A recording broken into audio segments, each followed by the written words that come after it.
नमस्कार साथियों, वंदना अकेडमी में आपका स्वागत है। मैं वंदना मुदगल। तो जैसा कि मैंने आपको बताया था कि आपको चैनल पर डेली ईवीएस की क्लास मिलेगी। और जब तक आपका पूरा एक टॉपिक पर मैं डेली वीडियो बनाऊंगी, जब तक आपका एक टॉपिक पूरा नहीं हो जाता तब तक मैं दूसरा टॉपिक शुरू भी नहीं करूंगी। यानी आपका एक टॉपिक पूरा कंप्लीट कराया जाएगा। तो अभी मैंने पिछली वीडियो में आपको प्रमुख पर्यावरण आंदोलन पढ़ाए थे, और उसमें हम बिश्नोई आंदोलन और चिपको आंदोलन पढ़ चुके थे। तो अब हम आगे के जो भी हमारे आंदोलन हैं उनको देखते हैं। इनमें आपका शांत घाटी आंदोलन है, जंगल बचाओ आंदोलन है, अप्पिको आंदोलन है, नर्मदा बचाओ आंदोलन है। और इस तरीके से आपके जो भी प्रमुख पर्यावरण के लिए आंदोलन किए गए हैं उन सबको हम पढ़ेंगे। और अगर आप चैनल पर नए हैं तो चैनल को सब्सक्राइब ज़रूर करें। और शुरुआत करते हैं, और वीडियो को अपने दोस्तों को भी शेयर करें। प्रमुख पर्यावरण आंदोलन, हम बिश्नोई आंदोलन पढ़ ही चुके हैं, चिपको आंदोलन भी पढ़ चुके हैं। अगर आप चैनल पर नए हो तो आप मेरी ये वीडियो आप देख सकते हो प्लेलिस्ट में जाके। शांत घाटी या साइलेंट घाटी आंदोलन, अब ये क्या था, ये जो हमारी केरल राज्य में जो हमारी शांत घाटी है, साइलेंट घाटी भी बोलते हैं, और 1995 में इसे राष्ट्रीय पार्क भी घोषित कर दिया गया था। ठीक है। तो ये केरल के कुंतीपुंज नदी पर बनाए जा रहे कुंतीपुंज जल विद्युत परियोजना के विरोध में ये आंदोलन हुआ था। यानी ये जो आंदोलन ये जो विद्युत परियोजना शुरू होती, तो इससे क्या था कि ये जो जंगल था, यानी जो ये कुंतीपुंज नदी है, और ये बहुत बड़े क्षेत्र में जंगल से होकर के गुजरती है, और वहाँ ये सारा जंगल क्या है, नष्ट हो जाता। तो इसके विरोध में ये शांत घाटी आंदोलन किया गया था। और इसमें प्रमुख जो समाज सेवी संस्थाएं होती हैं, उन्होंने इसमें बढ़ चढ़ के भाग लिया। और फिर सरकार ने इसको बंद भी कर दिया, और 1985 में इसे साइलेंट राष्ट्रीय पार्क घोषित कर दिया गया। अब क्वेश्चन कैसे पूछे जाते हैं, शांत घाटी आंदोलन कब शुरू हुआ? 1973 में हुआ। और ये किस के इस विरोध में शुरू हुआ था? तो ये कुंतीपुंज जल विद्युत परियोजना के विरोध में शुरू हुआ था। और फिर सरकार का क्या फैसला आया था? तो 1985 में इसे साइलेंट राष्ट्रीय पार्क घोषित कर दिया गया था। इस तरीके से आपके क्वेश्चन पूछे जाते हैं केरल में, आपको ये सारी चीज़ें याद रखनी है। ठीक है। अब दूसरा है हमारा जंगल बचाओ आंदोलन। अब जंगल बचाओ आंदोलन इसे 1980 में बिहार, वर्तमान झारखंड, यानी इसे बिहार से शुरू किया गया था। वर्तमान में हमारा झारखंड बन चुका है, और जब ये आंदोलन शुरू हुआ था तब हमारा बिहार ही था।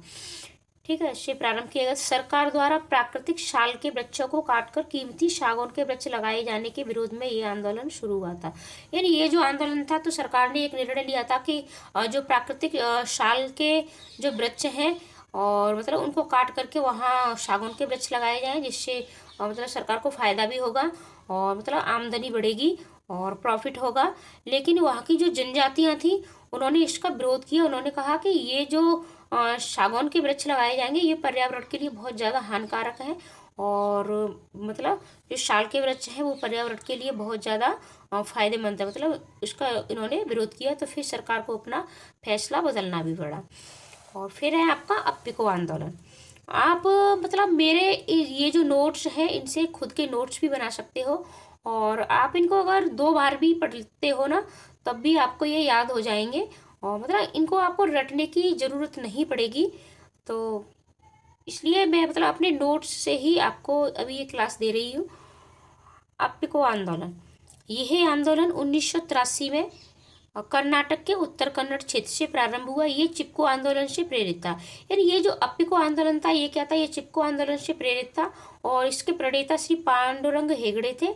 इसे दक्षिण भारत का चिपको आंदोलन भी कहा जाता है, यानी क्योंकि ये चिपको आंदोलन से प्रेरित था, और इसमें भी वृक्षों को बचाने के लिए ये शुरू हुआ था। तो ये अप्पिको आंदोलन को दक्षिण भारत का चिपको आंदोलन कहा जाता है, और ये 1983 में हुआ था। अब चिपको और अप्पिको ये दोनों एक से हैं, और आपको इनकी डेट से सिर्फ आपका वहाँ 1973 है, और ये 1983 है, और शिव इनकी जगह 8 हो गया है। ठीक है। आपकी इसकी डेट ऐसे याद रख सकते हो। फिर है आपका नर्मदा बचाओ आंदोलन। यह 1985 में प्रारंभ हुआ था। इसकी शुरुआत मेधा पाटेकर, अरुंधति राय व बाबा आमटे ने की थी। ये नर्मदा नदी पर बनाए जा रहे सरदार सरोवर बांध के विरोध में प्रारंभ किया गया था। इसमें क्या था कि ये जो सरदार सरोवर बांध बनता, तो इससे भी क्या था कि मतलब जब बांध बनाया जाता है तो उसमें जल एक जगह ही मतलब स्टोर कर दिया जाता है। तो उससे क्या था कि जो 40,000 परिवार थे, ठीक है, जो 40,000 परिवार थे, उनको क्या था कि इनके मतलब रहने की, इनके आवास की जो व्यवस्था थी वो सब खराब हो जाती है। इनके इनके सारे घर वो पानी में डूब जाते। तो ये जो मेधा पाटेकर थी, इन्होंने कहा था कि पहले ये जो 40,000 परिवार हैं, पहले मतलब इनका मतलब रहने की व्यवस्था की जाए, इनके पुनर्वास की व्यवस्था की जाए, उसके बाद ये बांध बनाया जाए। और ये आंदोलन काफ़ी लंबा भी चला था।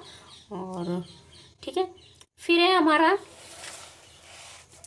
मैती आंदोलन, या इसको हम मायका आंदोलन भी बोलते हैं। ठीक है, इसको ये मतलब मैती आंदोलन, मैत्री आंदोलन भी बोल देते हैं इसको, कहीं कहीं इसे मायका आंदोलन भी बोलते हैं। यह आंदोलन उत्तराखंड में 1994 में प्रारंभ हुआ था। इस आंदोलन को कल्याण सिंह रावत ने प्रारंभ किया था और इससे मतलब वृक्ष लगाए जाने की प्रथा का प्रारंभ हुआ था। इसमें क्या था कि ये जो मतलब एक प्रथा प्रारंभ की गई थी कि जब भी किसी बेटी की शादी होगी तो उसकी विदाई के वक्त वर वधू दोनों मिलकर एक वृक्ष लगाएंगे, और फिर जब बेटी की विदा हो जाती है तो उसके बाद उस वृक्ष का लालन पालन अपनी बेटी की तरह ही उसके माँ बाप करेंगे। तो इस तरीके से यानी जब भी किसी की शादी होती तो एक वृक्ष लगाया जाता। तो इस तरीके से वृक्ष लगाने की प्रथा प्रारंभ हुई थी और काफ़ी मात्रा में इससे मतलब वृक्ष लगे भी थे। ये बहुत ज़्यादा फेमस आंदोलन रहा था। फिर है आपका नवधान्य आंदोलन। यह आंदोलन 5 नवंबर 1982 को प्रारंभ हुआ था। ये आंदोलन वंदना शिवा के द्वारा उत्तराखंड राज्य से शुरू किया गया था। इस आंदोलन का मुख्य उद्देश्य जैविक खेती के लिए लोगों को प्रोत्साहित करना था।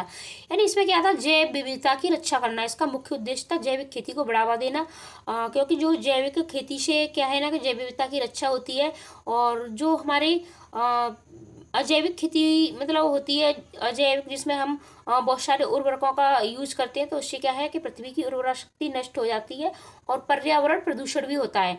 तो इसका मुख्य उद्देश्य जैविक खेती को बढ़ावा देना ही था।